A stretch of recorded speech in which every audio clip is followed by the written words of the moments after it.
Galicia está de noraboa, vemos de coñecer os resultados de ADEAC, que é a certificadora que acredita o número de bandeiras azuis que imos ter durante este verán.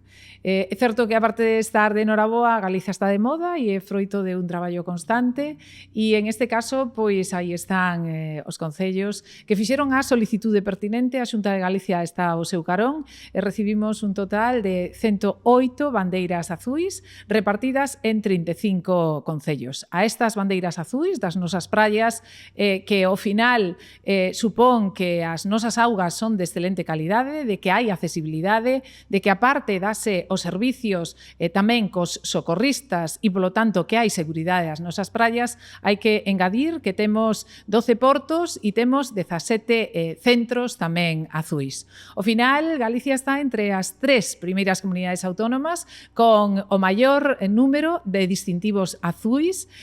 Son 191, porque aí temos que engadir tamén pois os sendeiros azuis que xa coñecemos días atrás.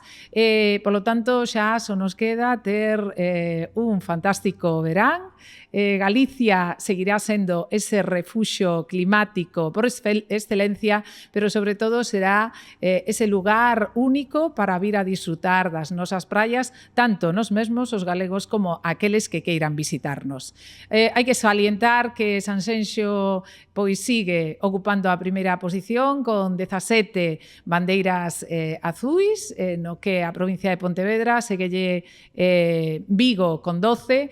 No caso da Coruña é Arteixo que ten un maior número de bandeiras azuis, séguelle o Concello de A Coruña e no caso de Lugo é o Concello de Foz.